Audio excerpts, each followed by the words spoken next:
What if the most sophisticated pharmaceutical technology ever developed was not invented in a lab, but in a kitchen 3,000 years ago? Most people have never heard of Peya, the medicated rice gruel cited in the Charaka Samhita, because it cannot be patented. They have never heard that a single meal, a specific ratio of rice to water cooked with one ingredient, was the only food ancient Vedic physicians considered safe during acute fever. That is item 13 on this list. It is still more precise than what modern hospitals hand you in a paper cap. And most people have absolutely no concept of what item 20, carrot and fennel sabji, does to the blood-brain barrier. The compound anethol, extracted by your gut from a single fennel seed, crosses the most selective biological fortress in the human body and directly modulates your GABA receptors. This is not metaphor. This is neurochemistry, and it was in ancient Indian kitchens long before any pharmaceutical company knew GABA existed. You are about to go through 20 Ayurvedic meals, not recipes, biological technologies, each one a delivery system for a specific molecular event your body has been starving for, each one ignored by the modern food system because it cannot be manufactured, boxed, and sold with a 3,000% markup. Your body is not a calorie counter. It is an ecosystem, and you have been feeding it industrial waste while the actual medicine sat in your spice drawer. Pay attention. These are not suggestions. This is the science your physician was never taught. Before we go further, if this is the first time you are seeing this kind of science, it will not be the last. Subscribe and ring the bell right now. Every week, this channel excavates the biological intelligence that has been buried under a century of pharmaceutical convenience. You have been kept dependent on systems that profit from your confusion. That ends here. Item 1. Khichdi, the complete cellular restorative. The 12th century Sanskrit text Manasolasa, written by the Chalukya king Somasvara III, celebrates a preparation called Krishara as a cornerstone of royal nutrition and spiritual endurance. Modern history calls this khichdi. It calls it peasant food. That is a calculated misdirection. Khichdi was the exclusive nourishment of Vedic sages during Panchakarma, the most rigorous detoxification protocol in the ancient world. It was chosen not for its simplicity, but for its molecular precision. When split yellow mung dal is combined with basmati rice, the resulting amino acid matrix contains all 9 essential amino acids required for human tissue repair. The dal provides lysine, which rice lacks. The rice provides methionine, which legumes lack. Together, they form a complete protein with a protein efficiency ratio that stabilizes blood glucose and prevents the catabolic breakdown of muscle tissue during physiological stress. There is a second mechanism. Approximately 95% of your body's serotonin is not produced in your brain. It is manufactured in your gut. The mucilaginous texture of cooked mung dal actively reduces inflammatory cytokines, TNF-alpha and interleukin-6, that erode the intestinal villi. By healing the gut wall, khichdi protects the gut-brain axis and regulates cortisol receptor activity. Modern medicine's solution to this same problem is an SSRI. It manipulates serotonin at the synaptic cleft after the gut has already failed. Khichdi heals the factory. The SSRI patches the output line. Soak the rice and dal for 2 to 10 hours to neutralize phytic acid. Cook in a 1:6 ratio of grain to water until porridge-like. Temper with ghee, cumin, ginger, and turmeric. This is not comfort food. This is cellular restoration. Item 2. Haldi Doodh, the biomolecular shield. For over 3,000 years, before children went to sleep in Indian households, they were given a warm cup of haldi doodh. This was not ritual. This was pharmacology without the pharmaceutical industry's permission.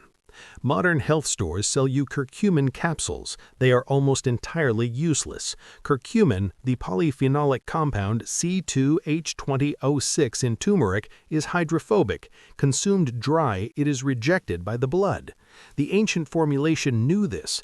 Whole milk provides the lipid carrier matrix that routes curcumin through the lymphatic system. Black pepper provides piperine, which shuts down the liver's glucuronidation pathway, the mechanism that eliminates curcumin before it reaches circulation. The result? A 2,000% increase in systemic bioavailability. Once absorbed, curcumin acts as a molecular off switch for the NF-κB1 signaling pathway, the master regulator of chronic inflammation and the precursor to autoimmune disease. This is the same pathway modern NSAIDs attempt to suppress. The difference? Ibuprofen blocks COX-1 and COX-2 non-selectively, eroding the gastric mucosa in the process. Haldi doodh is selective. It protects the stomach it travels through. Furthermore, the termurones in whole root turmeric, absent from every synthetic curcumin extract on the market, have been shown to support the regeneration of neural stem cells. Your supplement is missing the component that rebuilds your brain. Simmer 250 milliliters of whole milk with half a teaspoon of turmeric and freshly ground black pepper for a minimum of 3 minutes. Drink 30 minutes before sleep. Let the nocturnal repair cycle run on the right fuel. Item 3. Stewed apples, the mucosal seal. The Charaka Samhita is specific. Cooked fruit over raw fruit for those with mandagni, weak digestion. Ancient travelers consumed stewed apples for the first 3 days of any journey to create what Vedic texts called a protective seal against foreign pathogens. They understood without electron microscopes that the gut lining was a barrier, that barrier could fail, that certain foods rebuilt it. Here is the mechanism they were describing. Raw apple pectin is bound tightly to cellulose, structurally locked. An inflamed gut cannot process it. Stewing breaks the cell walls and frees the pectin into a bioavailable form. This liberated pectin travels to your colon, where gut flora ferments it into butyrate, C4H8O2, the primary fuel source for your colonites. Butyrate triggers the expression of tight junction proteins, zonula occludens 1 and claudin. These proteins are the molecular bricks of the intestinal wall. When they are expressed, the gaps in your gut lining seal. Lipopolysaccharides, bacterial toxins that cause systemic inflammation, stop leaking into your bloodstream. Leaky gut as a clinical syndrome begins to reverse. Modern gastroenterology offers you antacids. These neutralize stomach acid, which ironically leads to bacterial overgrowth and long-term malabsorption. They do not touch the intestinal wall. Stewed apples send butyrate directly to the construction site. No prescription required.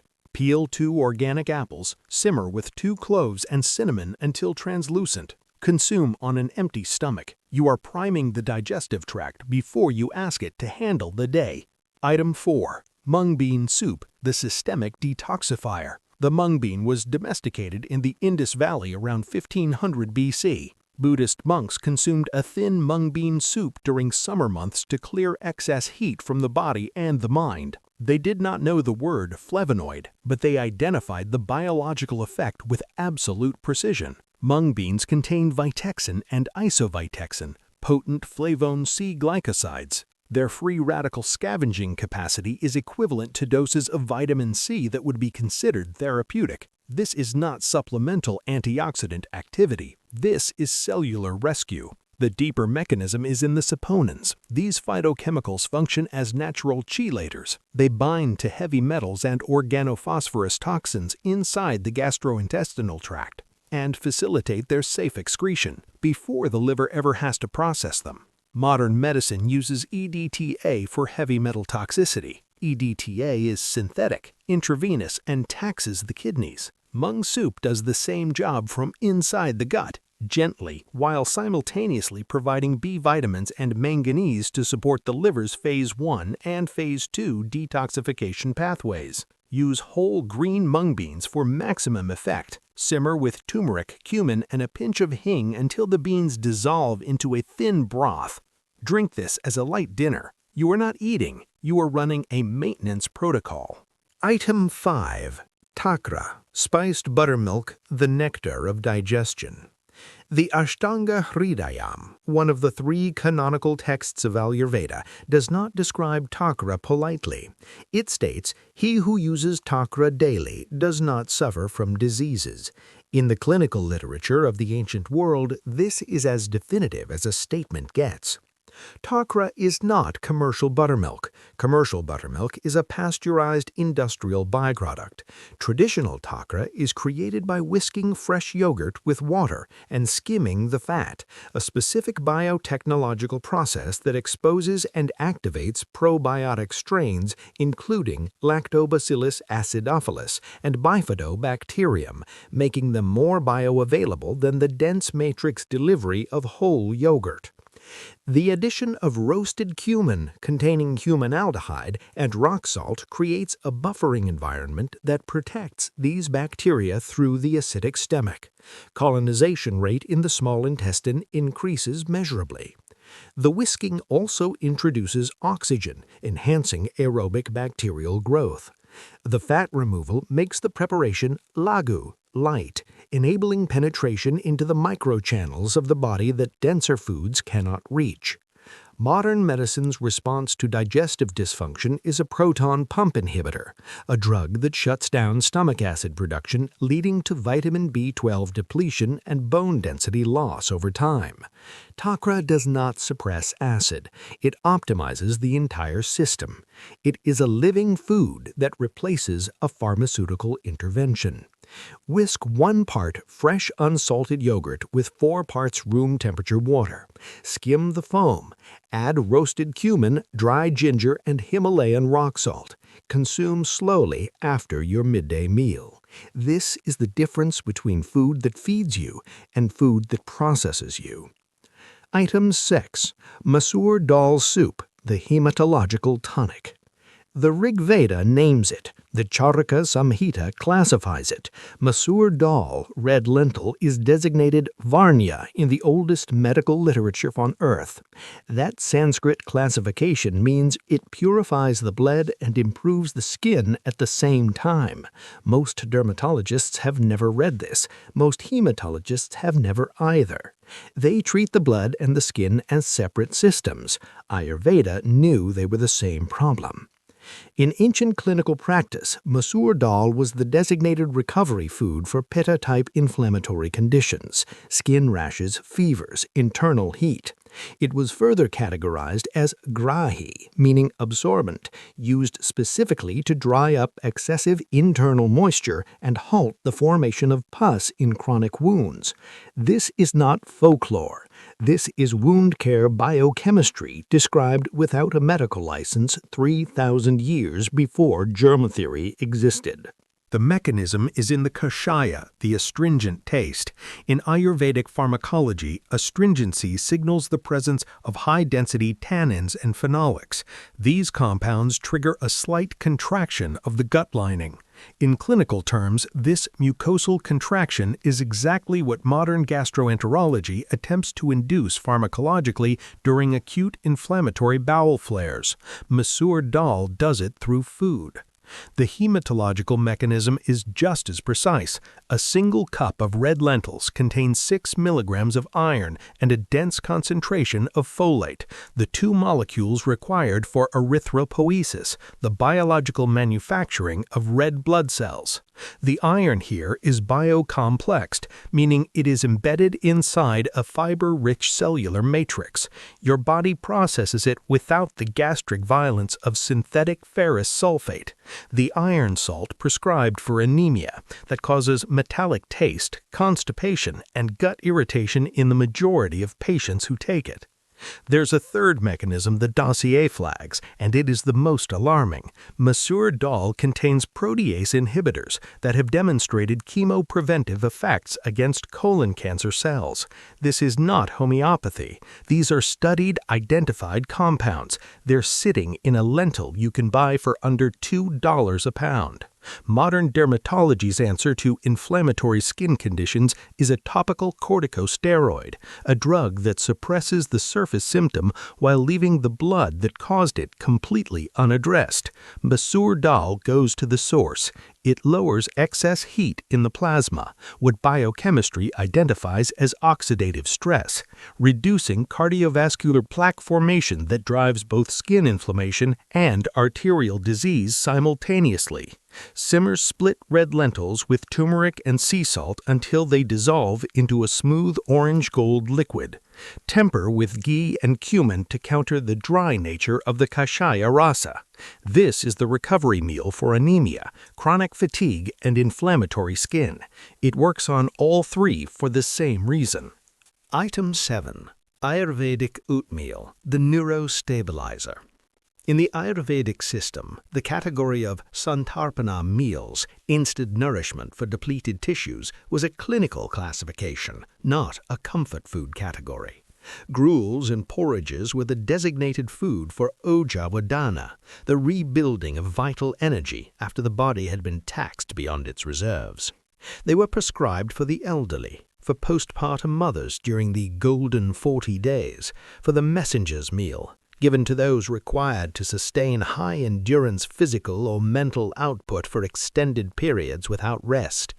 You are almost certainly in one of those categories right now, and you're eating processed cereal from a box. The active compound in Ayurvedic oatmeal is beta-glucan, a fermentable, soluble fiber that does something structurally unusual in the digestive tract. It forms a viscous gel.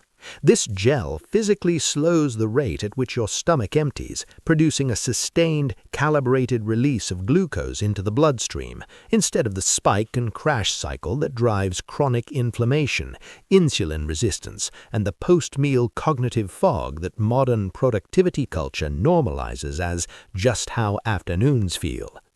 The SPICE protocol is not optional. Cardamom contains 1,8-cinnalol, a compound that stimulates the central nervous system and clears what Ayurveda calls tamas, the heaviness of mental fog. Cinnamon contains cinnamaldehyde, which has been shown to improve insulin receptor sensitivity in brain tissue.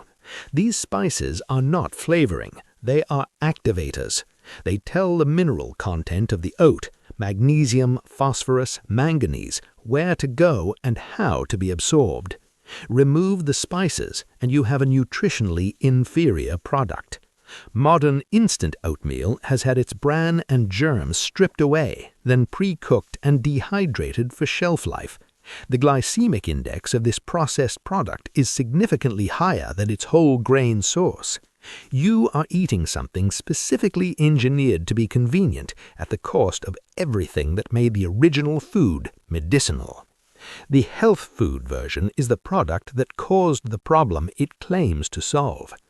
Cook 1 cup of steel-cut oats, not rolled, not instant, in 3 cups of water or half almond milk.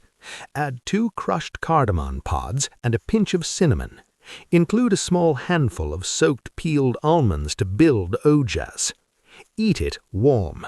Cold cereal is vata aggravating. It introduces a rough, cold quality into the gut that destabilizes the nervous system and contributes to anxiety that gets misattributed to everything else in your life.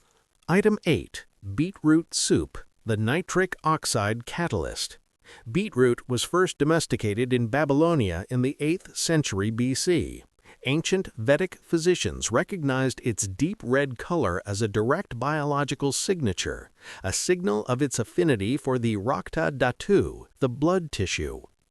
Warriors and athletes in the Himalayan foothills consumed it to increase bala, strength and endurance during high-altitude maneuvers where the air was thin and the margin between performance and failure was measured in oxygen. They had no concept of nitric oxide, but they identified the exact physiological outcome it produces with precision. Here is the molecular cascade. Beetroot is loaded with inorganic nitrates, NO3-. The moment you put beet in your mouth, commensal bacteria on your tongue reduce those nitrates to nitrites. Once those nitrites enter your blood, they are reduced further to nitric oxide, NO, a signaling molecule that triggers vasodilation. The smooth muscle walls of your blood vessels relax, arterial pressure drops, oxygen and nutrient delivery to the muscles and the brain increases measurably.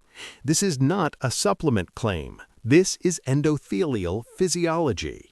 The second mechanism is in the betalains, betanin and vulgaxanthin, rare nitrogenous pigments that give the beet its color. These compounds inhibit COX-2 enzyme activity. This is the same enzyme pathway targeted by low-dose aspirin for cardiovascular protection. Betalains provide that inhibition without touching the gastric mucosa. Furthermore, betalains are hepatoprotective. They actively shield liver cells from oxidative damage. The same food that opens your arteries is simultaneously protecting the organ that filters your blood. Modern hypertension management relies on ACE inhibitors and beta blockers. ACE inhibitors cause a chronic, persistent cough in a significant percentage of patients. Beta blockers reduce athletic performance and can trigger depression by blunting the adrenergic response the body uses to handle stress. Beetroot soup uses the body's own signaling chemistry, the nitric oxide pathway, to achieve the same arterial outcome without disrupting any other system. Dice 2 organic beetroots, simmer with fresh ginger and cumin seeds until soft, then blend to a smooth puree. Add a squeeze of fresh lemon juice before serving. This step is not cosmetic. Ascorbic acid from the lemon prevents the conversion of excess nitrates into nitrosamines, a cancerogenic byproduct, and simultaneously increases the bioavailability of the beet's non-heme iron. Every component of the preparation has a function. None of it is decoration. Item 9. Quinoa and vegetable khichdi, the modern adaptogen. Quinoa did not originate in India. That fact is irrelevant. Ayurvedic medicine is not a geography, it is a framework of biological classification. When modern Ayurvedic scholars evaluated quinoa against the Charaka Samhita's category of Shuka Dhanyas, the ond grains prized for being lagu, light, yet brahmana, deeply nourishing, the match was precise, the grain was adopted. The ancient system absorbed new data. This is how a living science operates. The practical lore matters here too. At high altitudes where Himalayan travelers pushed through thin air and erratic cooking conditions, traditional rice frequently remained underdone. Quinoa cooked faster, more reliably. In the alternative history of Vedic nutrition, this was the traveler's grain, not because it was exotic, but because it performed under pressure. The molecular profile makes every modern high-protein product look primitive. Quinoa is the only plant food that contains all 9 essential amino acids in a bioavailable form. Combined with split mung dal in khichdi preparation, it creates what the dossier calls a super protein matrix, a delivery system for dhatu poshana, the direct nourishment of bodily tissues. The numbers are not incremental improvements over white rice. They are categorical differences. 100% more protein per gram, 438% more fiber, 475% more magnesium, 475% more iron. That magnesium figure is the critical one. Magnesium functions as a natural calcium channel blocker, the same mechanism class used by pharmaceutical cardiovascular drugs. It relaxes the cardiovascular system. It directly reduces the vata energy of stress. You are getting pharmacological class cardiac support from a grain. The inclusion of seasonal vegetables, zucchini, asparagus, carrots, is not nutritional bonus content. Their polyphenols act as prebiotics, feeding the gut microbiome directly. The combined protein and fiber load of this meal flattens the glycemic response, making it what the dossier specifically designates an anti-diabetic formulation, a meal that stabilizes insulin receptor activity across the entire subsequent day. Rinse quinoa thoroughly to remove its natural saponins, which are scraping to the gut wall. Combine 1 part quinoa with half a part split mung dal. Cook in 6 parts water with diced zucchini and carrots. Temper with ghee, turmeric, and cumin. This is the meal for chronic fatigue and metabolic syndrome, 2 conditions that modern medicine currently treat as separate problems with separate drugs. They are the same failure of the same system.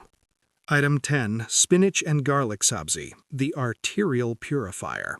In the Puranas, the ancient Sanskrit texts of cosmic mythology, garlic has one of the most violent origin stories in food history.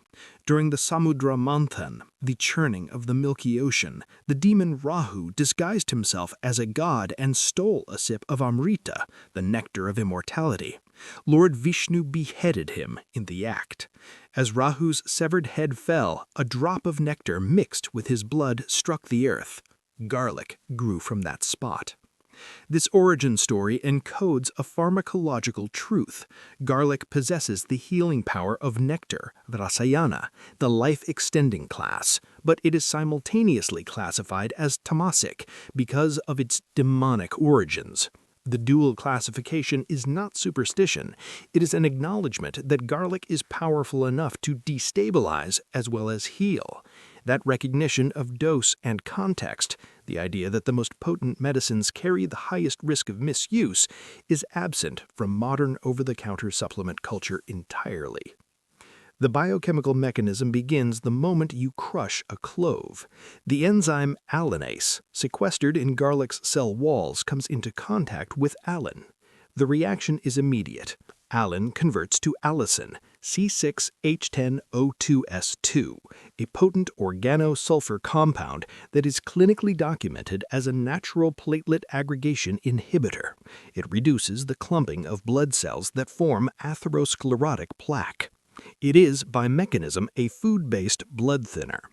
Garlic also contains diallyl trisulfide, a compound that has been shown in studies to protect cardiac tissue during a heart attack and through the physiological stress of heart surgery.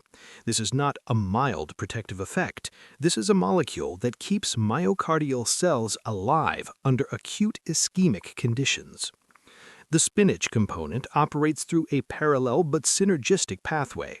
Spinach's vitamin K and nitrates improve arterial elasticity, the physical flexibility of blood vessel walls that degrade with age and inflammation.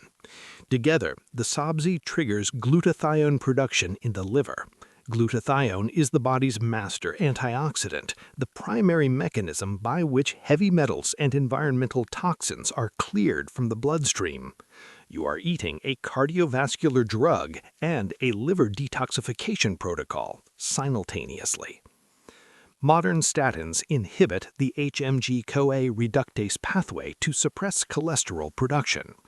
They also, as a documented biochemical side effect, deplete CoQ10, the enzyme critical to mitochondrial energy production in heart and muscle tissue. The very organ they are meant to protect is deprived of its cellular fuel. Spinach and garlic sabzi lowers LDL cholesterol through the allicin pathway. It does not touch CoQ10. Mince 4 cloves of garlic and let them sit untouched for 10 minutes before heat is applied. This mandatory rest period allows the allanase reaction to complete. Heat deactivates the enzyme, so the conversion must happen before the pan. Sauté in ghee with turmeric. Add 3 cups of spinach. Cook only until wilted. Overcooking destroys the nitrates. Overcooking the garlic kills the allanase. Precision in preparation is not optional here. The medicine is in the method. Item 11. Chickpea stew, the metabolic regulator. Chickpeas have been cultivated in the Indian subcontinent since 2000 BC. In the alternative history of North Indian cuisine, chana masala was the warrior's stew, the dense protein source that sustained the cavalry of the Punjab through days of physical combat. In the region historically known as Pindi, modern Rawalpindi, it was simmered slowly in iron pots. That detail is not incidental. The slow simmer in iron directly enriched the dish with bioavailable iron, leached from the vessel into the food. Ancient cooks understood mineral transfer through cookware before anyone had named a mineral. The modern metabolic crisis, insulin resistance, type 2 diabetes, chronic blood sugar dysregulation, is treated pharmacologically with a drug called metformin. Metformin improves insulin sensitivity. It also depletes vitamin B12, causes chronic gastric distress, and provides no structural benefit to the gut that governs glucose signaling. The warrior stew does what metformin does. It does it through the gut, and it does not take anything from you in the process. The mechanism is resistant starch type 3. Chickpeas contain a specific starch that resists digestion in the upper gastrointestinal tract entirely.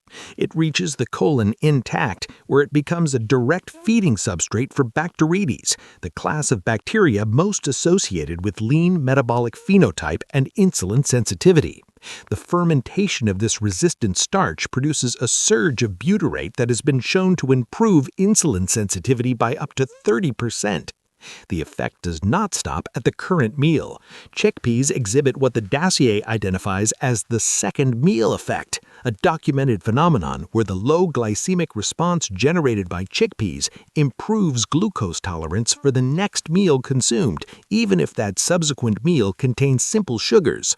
You eat the stew at lunch, your dinner response is already modified. The food is programming your metabolic future, meal by meal.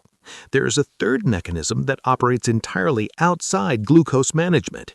Chickpeas are one of the highest dietary sources of molybdenum, a trace mineral that acts as a cofactor for the enzyme sulfide oxidase. Sulfide oxidase is responsible for detoxifying sulfites, the preservatives pumped into processed wine, dried fruit, deli meats, and the majority of modern packaged food. Sulfite accumulation in individuals with low molybdenum causes brain fog, rapid heartbeat, and systemic inflammation. Modern food science created the toxin. The ancient lagoon neutralizes it. Soak dried desi chickpeas for a minimum of 12 hours. Add a small piece of kombu seaweed or a pinch of hing to the soaking water to enzymatically break down the gas-producing oligosaccharides that cause bloating. Simmer with tomatoes, onions, ginger, and turmeric. Consume at lunch, the peak of the solar day, when Agni is strongest and capable of processing the heavy or guru nature of the lagoon. This is not a dinner food. Timing is pharmacology. Item 12. Pumpkin sambar, the pancreatic regenerator. Sambar has a documented origin moment, rare for any ancient dish. In the late 17th century, in the royal kitchen of Shahuji I of the Tanjavur Maratha kingdom, a chef accidentally reached for tamarind instead of kokum when preparing a traditional dal for the visiting prince, Sambhaji. The prince consumed the error. He approved of it. The dish was named sambar in his honor. A culinary accident in a royal kitchen became the foundational dish of South Indian civilization, consumed across hundreds of millions of households every single day for 4 centuries. The historical accident matters less than what ended up inside the pot.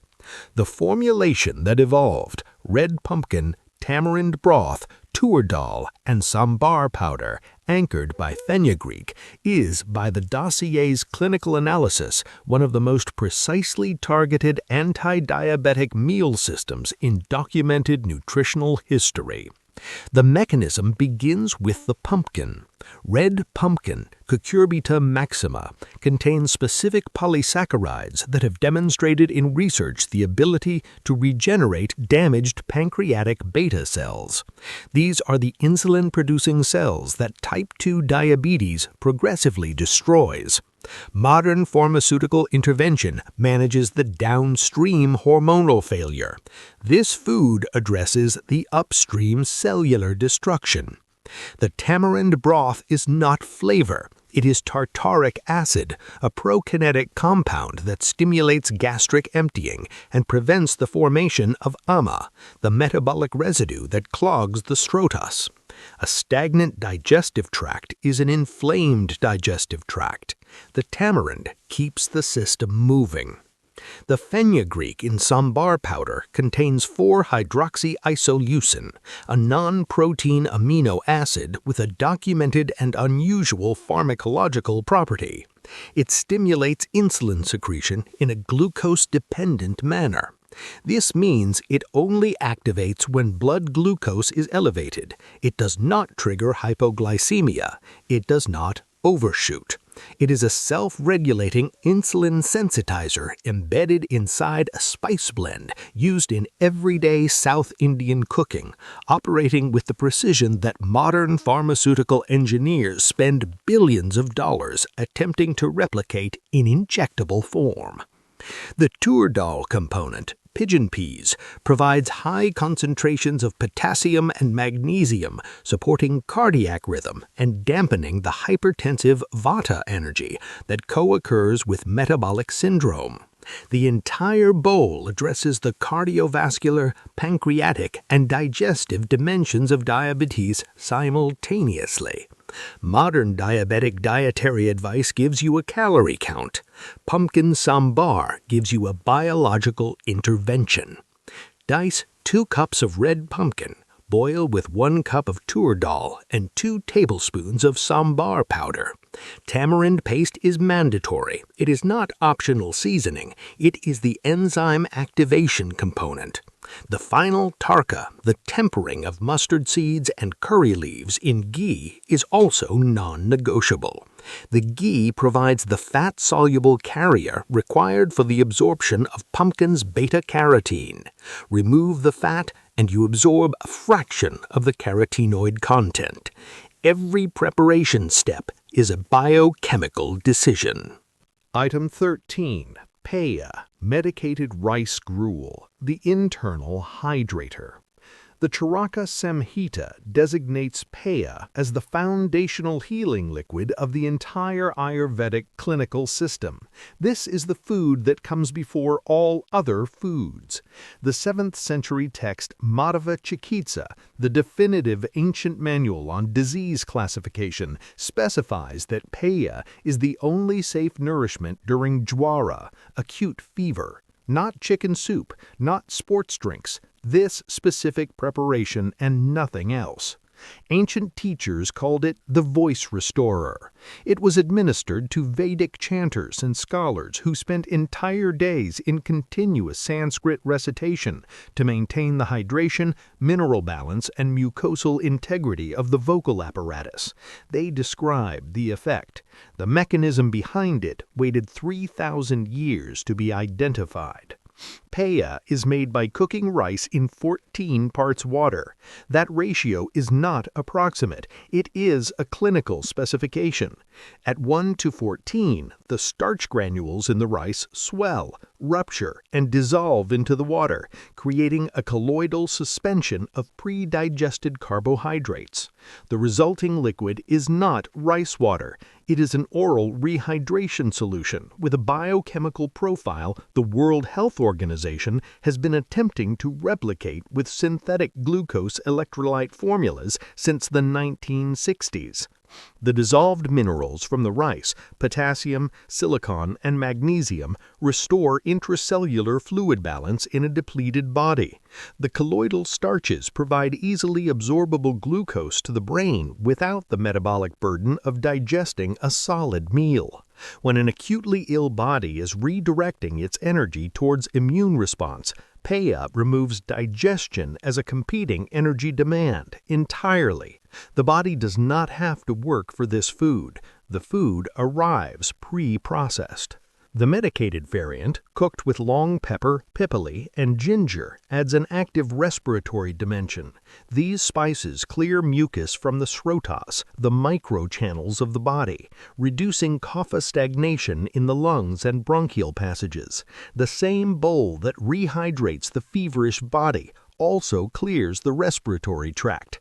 This is not coincidence. It is formulation. Modern recovery protocol for illness recommends clear sodas and sports drinks.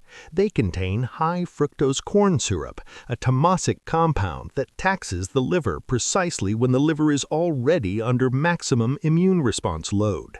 They contain artificial dyes that have been associated with systemic inflammatory response. They contain no minerals of clinical value. They taste acceptable and do biological damage.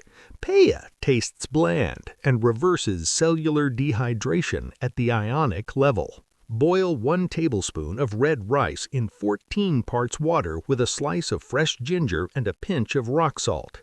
Cook until the rice is completely broken and dissolved. Do not strain the liquid. Consume the entire preparation, every starch particle, every dissolved mineral. This is the first food after illness. It is the only food after illness. Start here and let the body redirect its saved digestive energy towards healing what actually needs healing. Item 14. Rasala Medicated Curd, the Strength Giver. The Kshimakutuhala, the 16th century work on Ayurvedic dietetics authored by King Kshimaraja, is one of the most specific ancient texts on food as performance medicine.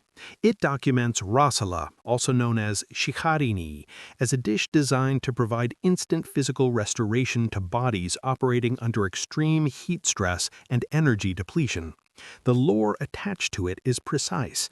Ancient texts attribute the first preparation of rasala to Bhima, the second and physically most powerful of the 5 Pandava brothers, who made it during their years of exile to provide his brothers with immediate strength. Whether the story is literal or allegorical is irrelevant. What it encodes is a clinical truth. Rasala was categorized as a summer food for the warrior class specifically because it prevented the depletion of virya, potency, physical vitality during the crushing heat of the tropical plains.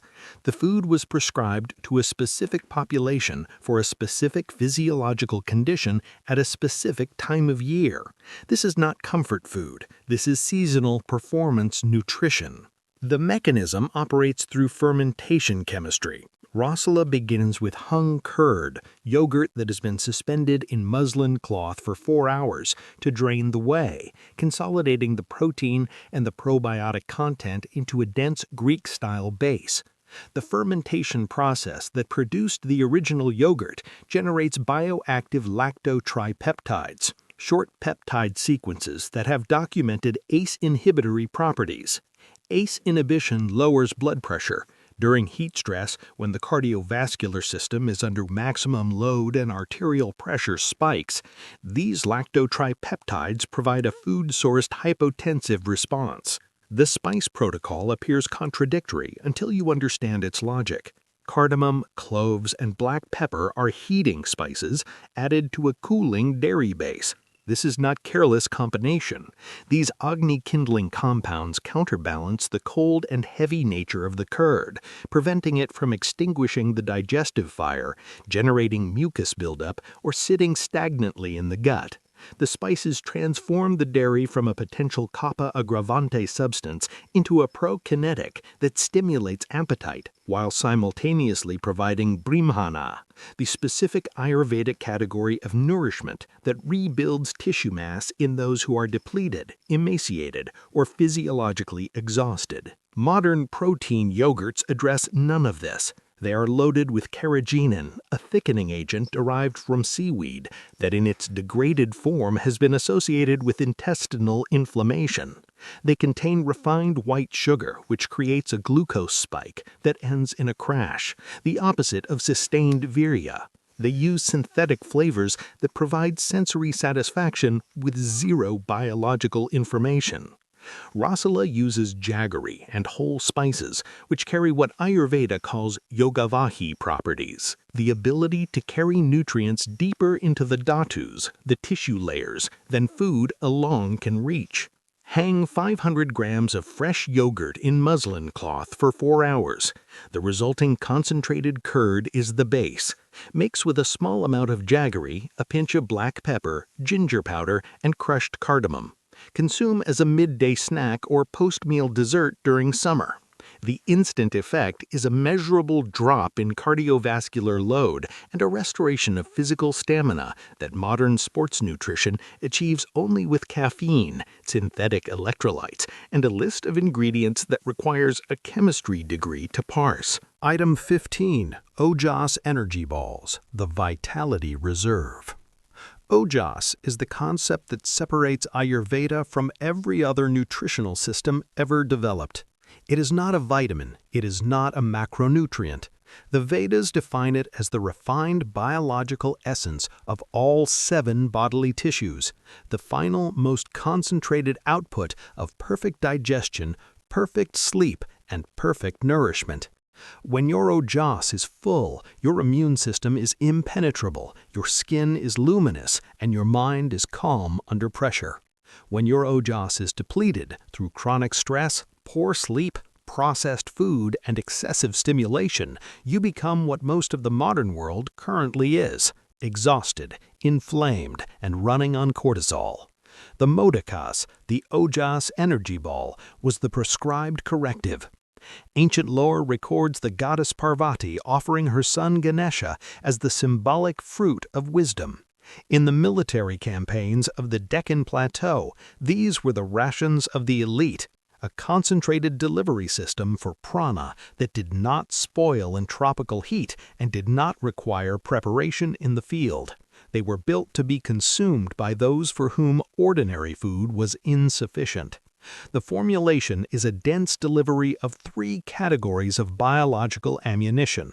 First is ashwagandha.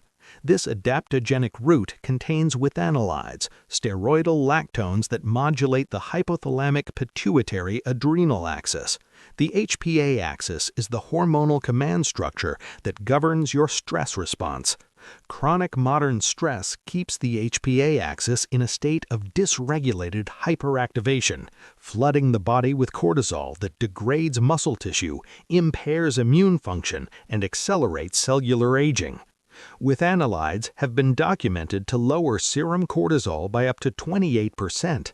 This is not a mild relaxation effect. This is a direct intervention in the mechanism that is aging you ahead of schedule. Second, ghee. The medium-chain fatty acids in ghee, MCTs, bypass the standard digestive pathway entirely. They are absorbed directly by the liver and converted into ketone bodies, providing immediate, stable fuel for the brain without the insulin spike of glucose metabolism. The brain runs cleaner and longer on ketones than on glucose. The ancient formulation understood what the modern ketogenic diet movement of the 21st century has been slowly, expensively rediscovering. Third, dates. Modern nutritional culture has incorrectly classified dates as high sugar and discarded them. This is a reductionist error of the highest order. The carbohydrates in dates are bound inside dense dietary fiber. They release slowly, preventing the insulin spike that makes refined sugar destructive. More critically, dates are one of the few significant dietary sources of boron, a trace mineral essential for bone density and for the endogenous synthesis of testosterone and estrogen. You are getting hormonal support from a fruit that the diet industry told you to avoid. Modern energy bars are tamasic by definition. They are manufactured months before consumption, during which time their seed oils, canola, soy, sunflower, undergo lipid peroxidation, generating free radicals that accelerate the exact cellular aging the product claims to prevent. They contain sugar alcohols like erythritol that cause gastric distress and have raised recent cardiovascular safety questions. They are shelf-stable because they are biologically inert. Ojas balls are made fresh. They contain prana, precisely because they are alive. Pulse 1 cup of soaked and peeled almonds, skin removal reduces vata aggravation, with 1 cup of dates, 1 tablespoon of ghee, and 1 teaspoon of ashwagandha powder. Roll into small spears. Consume 1 ball at 3 p.m. This is the precise window when Vata energy peaks in the diurnal cycle, generating the afternoon slump that modern culture medicates with caffeine. The Ojas ball addresses the slump at its narrow endocrine root. The cortisol drops, the ketones activate, the nervous system stabilizes. No stimulant required. Item 16. Sweet Potato Coconut Curry, the grounding elixir. In the alternate history of the coastal Konkan and Kerala regions, the combination of coconut and tubers was not cuisine, it was medicine prescribed by geography. Seafaring communities whose bodies were constantly subjected to the destabilizing, rough energy of the ocean, the wind, and the physical unpredictability of open water required food that provided what Ayurveda classifies as prithvi, the earth element, heaviness, stability, root. The sweet potato, when it arrived as a later addition to the Indian botanical repertoire, was immediately categorized as Madura and Guru, sweet and heavy, and incorporated into coastal cooking as the anchor meal. Consumed by those whose lives were mentally or physically unsteady, it was prescribed to restore the ground beneath them. This was not metaphor. It was a clinical intervention for a specific class of nervous system dysregulation. The molecular mechanism is a layered delivery system that modern nutritional science has only recently begun to map. Sweet potatoes are among the most concentrated dietary sources of beta-carotene, the precursor molecule to vitamin A, in the entire food kingdom. Beta-carotene is fat-soluble. Consumed without fat, the majority of it passes through the digestive tract and is excreted. Consumed with full-fat coconut milk, it is absorbed at close to 100% efficiency. The coconut milk is not a flavor choice, it is the delivery vehicle without which the primary medicine in the bowl never reaches the bloodstream. Coconut milk's lauric acid has a parallel mechanism operating simultaneously. Lauric acid is a medium-chain fatty acid that converts in the gut to monolaurin, a compound with documented antimicrobial and antifungal properties that clears pathogenic bacteria from the intestinal environment. While the beta-carotene is being absorbed through the lymphatic system, the lauric acid is actively decontaminating the gut it travels through. 2 mechanisms, 1 bowl. Neither is incidental. The carbohydrate architecture of the sweet potato triggers the 3rd cascade. The complex carbohydrates in sweet potato produce a gentle, calibrated insulin release, not a spike.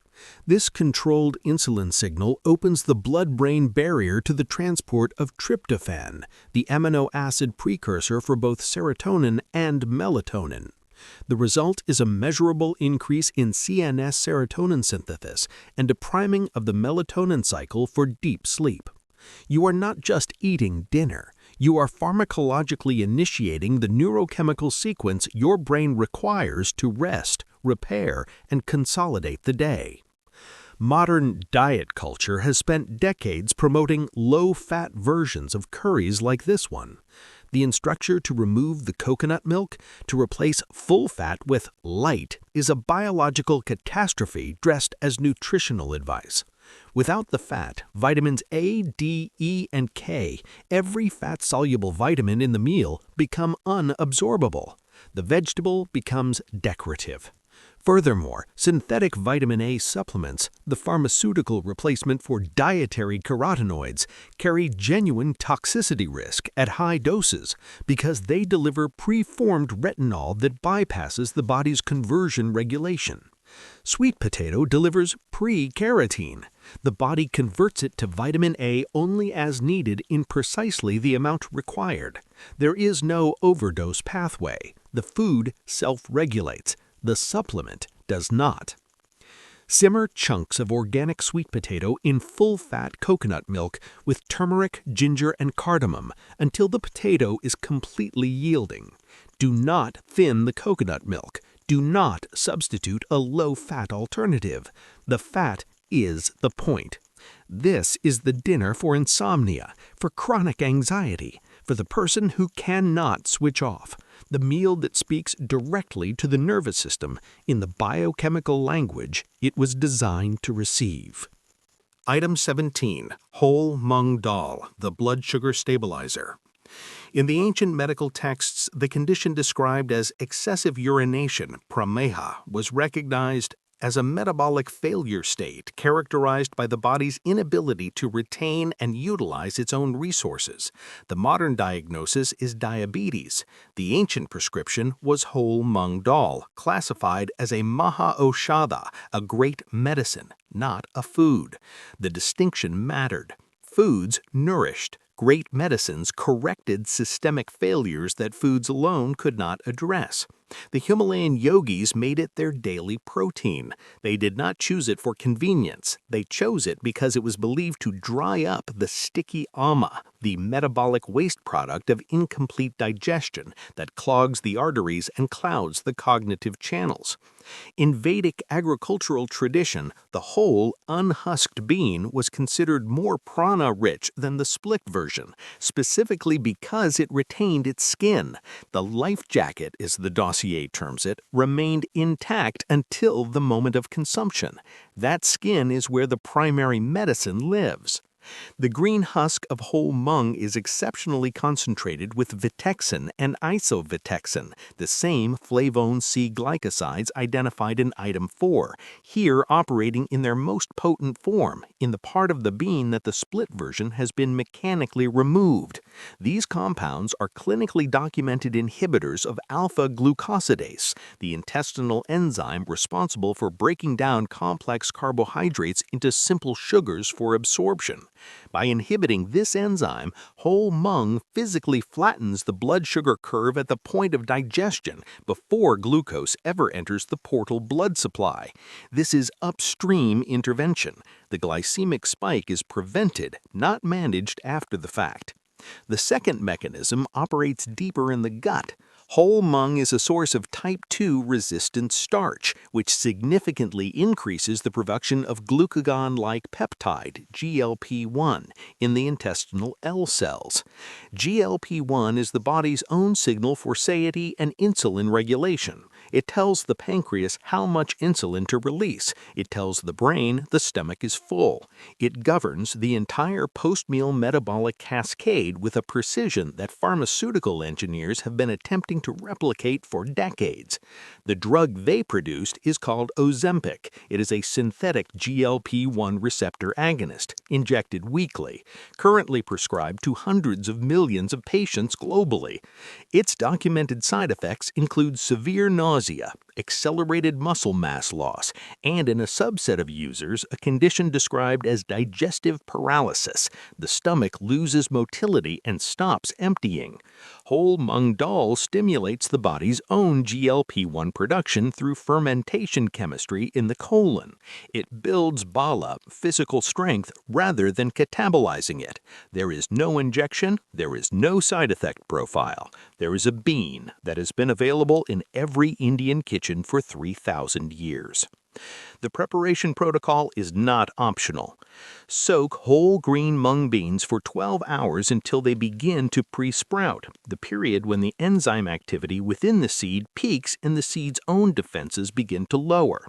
This sprouting process increases vitamin C content by up to 500% and reduces phytic acid, the anti-nutrient that blocks mineral absorption, to near zero.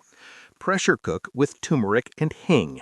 This is the primary protein source for insulin resistance reversal, not a supplement, not a pharmaceutical, a bean soaked overnight, cooked until soft.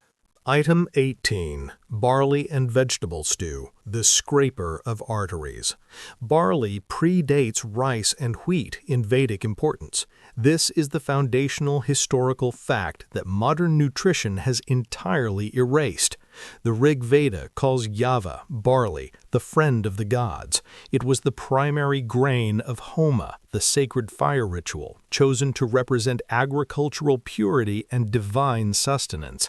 It was a kshatriya grain, the warrior class's fuel of choice, providing what the texts describe as long-lasting ojas and physical endurance without the heaviness of rice. Kautiyala's Arthashastra, the 4th century BC manual of statecraft and military logistics, specifically cites barley as the essential ration for the royal cavalry, not for the horses alone, for both the horses and the men. The strategic reasoning encoded in this prescription was precise. Barley kept the cavalry from becoming heavy or lethargic during sustained campaigns. In the language of modern metabolic science, barley's low glycemic load, a GL of 9, among the lowest of any grain in the human food supply, prevented insulin spikes and subsequent cognitive and physical crashes that would compromise military performance under sustained operational stress. Kautiyala was prescribing glycemic index management from a 4th century BC logistics manual. The Ayurvedic classification of barley is lekana, literally scraping. This is a specific pharmacological category that describes the action of removing excess accumulation from the body's internal channels. In the 21st century, we can identify the molecule executing that action. Beta-glucan, present in barley at concentrations of up to 7% of its total weight. This is the highest beta-glucan density of any grain in the human food supply. Here is the physical mechanism of the scraping. Beta-glucan forms a viscous, gel-like molecular trap in the small intestine. This gel binds directly to bile acids, the digestive compounds that are synthesized from LDL cholesterol and secreted into the intestine by the liver. Under normal circumstances, approximately 95% of these bile acids are reabsorbed in the terminal ileum and recycled back to the liver. The beta-glucan trap physically prevents this reabsorption. The bile acids are carried out of the body in the stool. The liver now faces a cholesterol deficit. To synthesize new bile acids, it is forced to extract LDL cholesterol from the bloodstream. The arterial walls are, in the most literal biochemical sense, scraped. The plaque precursor is pulled back into circulation and consumed by the organ that created it. No synthetic drug required. The fiber does the mechanical work. Barley's second cardiovascular mechanism is protein glycation prevention. With a glycemic load of 9, barley generates a minimal post-meal glucose spike. Glycation, the process by which excess blood sugar molecules bind to proteins and gum up cellular machinery, accelerating aging and organ damage, is directly proportional to glycemic load. By maintaining a consistently low blood sugar environment, barley actively de-ages the body's schrotus, the internal microchannels at the cellular level. Modern statins lower a number on a cholesterol panel. They deplete CoQ10, the enzyme essential for mitochondrial energy production in cardiac and skeletal muscle, an SA biochemical side effect. The organ they claim to protect is systematically starved of its primary cellular fuel. Barley stew removes the cholesterol through a mechanical process that leaves the body's internal chemistry entirely intact. Use hulled barley, medicinally more potent than the pearled variety, which has had its bran partially removed. Simmer in a light vegetable broth with carrots, celery, and fennel seeds until the grain is completely tender. This stew is the designated meal for kapha imbalance, overweight, lethargy, congestion, sluggish metabolism. Barley is the only grain in the Ayurvedic pharmacopoeia that is actively drying and lightening to the system. Every other grain builds and nourishes. This one scrapes and clears. It is the grain for people who need less, not more. That is most of the modern world. Item 19. Masala dosa, the bioelectric crepe. The dosa, documented as dosaka, appears in the 12th century Manasolasa as a ritual food of the South Indian royal courts. Its origin as a fermented preparation places it among the most sophisticated food technologies of the ancient world. The Udupi temple cooks who refined the masala dosa into its current form were not chefs. They were applied microbiologists, manipulating bacterial populations through temperature, hydration, and time, without a microscope, without a laboratory, without a theoretical framework, only the empirical precision of a tradition refined over centuries. The story of the masala filling is particularly instructive. The temple cooks needed to serve leftover potato curry without offending the Orthodox priests, who preferred simpler presentations. The solution was to fold the politically problematic curry inside the neutral architecture of the crepe, hidden in plain sight, served to the priests who would have rejected it if presented openly. The greatest nutritional innovation in South Indian culinary history was an act of institutional subversion. The medicine was smuggled inside the meal. The secret mechanism of the dosa is the 24-hour fermentation of rice and urad dal, black gram batter. This is not leavening. This is biological pre-digestion. The lactobacillus bacteria that colonize the batter during fermentation begin breaking down the anti-nutrients, complex starches, and protein structures in the raw batter before it ever contacts the human digestive system. The result is a food that arrives at the intestinal wall already partially metabolized, requiring a fraction of the digestive work of its unfermented equivalent. The fermentation dramatically increases concentrations of vitamin B12 and riboflavin, nutrients consistently deficient in purely vegetarian diets. B12 deficiency drives neurological deterioration, megaloblastic anemia, and progressive cognitive decline.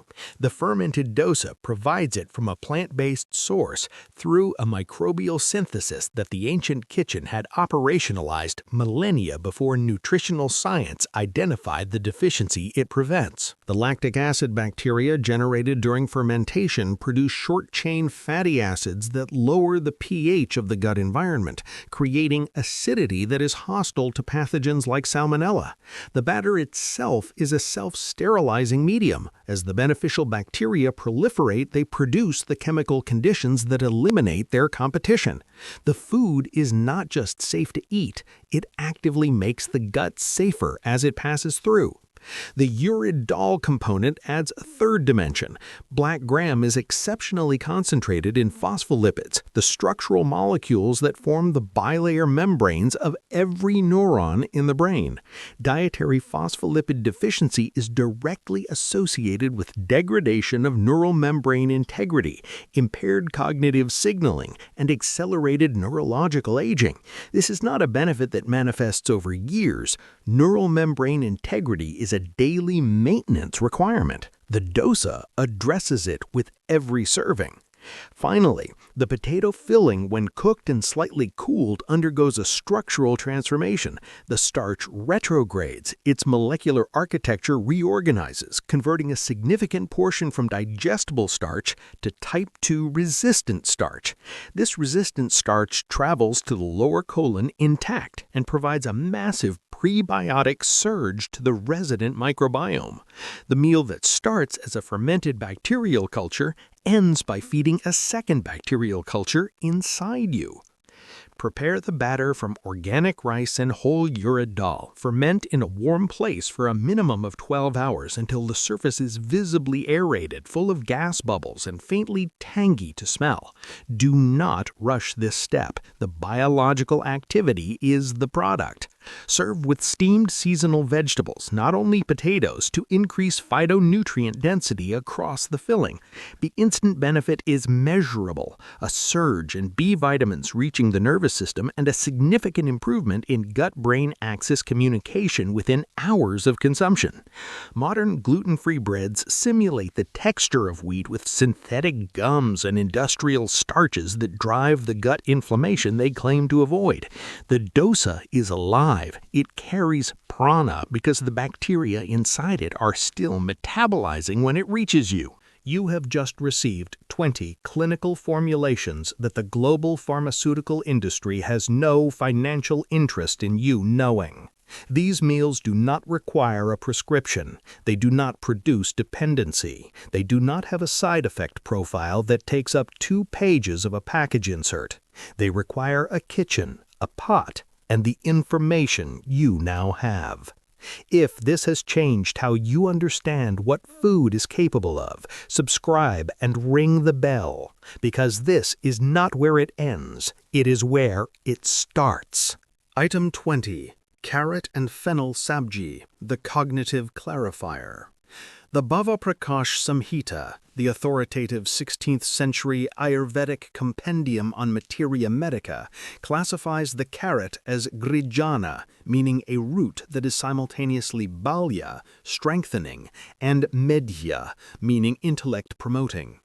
This dual classification places the carrot in a rare pharmacological category. Most foods are one or the other. The carrot was documented as both. Fennel, the seed of vision, was the companion supplement of ancient astronomers and sailors who required sustained ocular health and cognitive sharpness through long nights of observation and navigation under open sky. Together, in the tradition of Vedic education, this sabji was the student's meal. Young Brahmins memorizing thousands of Sanskrit verses were given this preparation specifically because it was understood to support the cognitive load of sustained, high-precision intellectual work.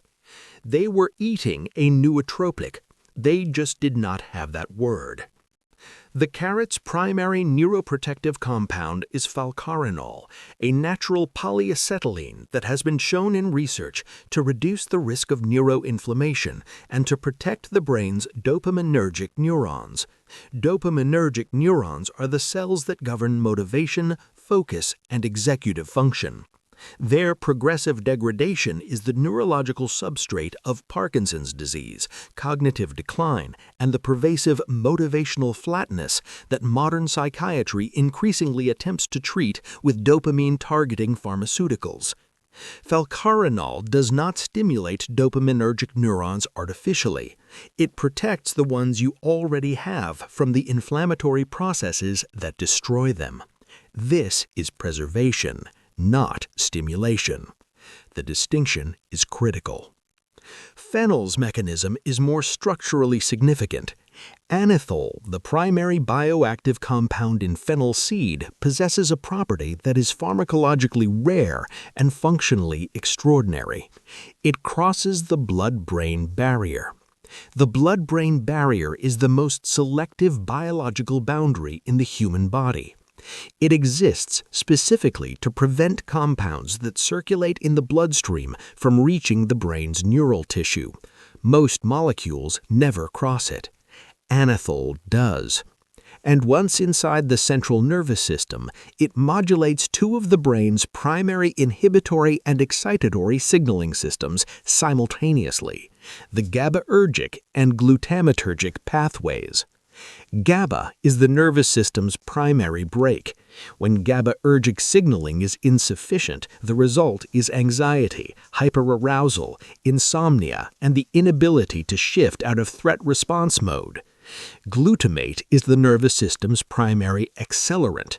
When glutamatergic activity is dysregulated, the result is excitotoxicity, a state of chronic overstimulation that damages neurons and drives the neurological inflammation associated with depression, cognitive decline, and chronic pain. Anethole modulates both pathways from inside the blood-brain barrier. The clinical effect is simultaneously anxiolytic and cognitively clarifying, a calming that does not sedate, a sharpening that does not stimulate.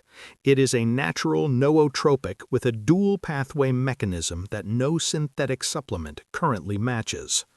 Modern cognitive enhancement relies on caffeine, an adenosine receptor antagonist that prevents the sensation of tiredness without addressing its cause, and synthetic stimulants like piracetam, which create adrenal overactivation that depletes the very neurological resources they temporarily appear to enhance. Modern anxiety management relies on benzodiazepines, drugs that bind GABA receptors directly, producing rapid tolerance, physical dependency, and a withdrawal syndrome that can be more dangerous than the original condition. Anethole achieves GABAergic modulation without receptor binding that generates dependency. It does not lock on to the receptor. It tunes the system. When the food is gone, the nervous system is not in withdrawal. It has been recalibrated. The beta-carotene in the carrot adds the final dimension, converted in the body to retinal, not retinol, but retinal specifically. It is delivered directly to the photoreceptor cells of the retina, where it is essential for phototransduction, the molecular process by which light entering the eye is converted into the electrochemical signal the brain processes as vision. Ancient astronomers and sailors eating this sabji were literally feeding the biochemical mechanism of their sight. The seed of vision was named with diagnostic precision. Grate 4 organic carrots. Grating increases the surface area for enzyme release and bioactive compound liberation, and sauté with 1 teaspoon of fennel seeds and half a teaspoon of fresh ginger in ghee. The ghee is the fat-soluble carrier. Without it, the beta-carotene and fat-soluble phenolics remain unabsorbed. Do not overcook. The carrots must remain crisp tender, soft enough to digest, firm enough to preserve the volatile oils and vitamin C that begin to degrade the moment cellular heat damage exceeds the threshold. The hing added in preparation ensures the digestive fire is activated and these compounds are routed correctly through the scrotus to the brain tissue they were always intended to reach. This is the meal for sustained cognitive precision, for the person who needs to think clearly, see sharply, and remain calm while doing it, for the student, for the surgeon, for the navigator, for anyone operating under conditions where mental failure is not an acceptable outcome. What if the most sophisticated pharmaceutical technology ever developed was not invented in a lab, but in a kitchen 3,000 years ago? You have just walked through 20 of them, and now you know what the ancient physicians knew, and what the modern medical system has never had a financial reason to tell you. The body already knows how to heal. It has always known. It just needs the correct biological information, delivered in the correct form at the correct time. The question was never whether the medicine existed. The question was whether you were ever going to find it. Now you have. What happens next is entirely up to you.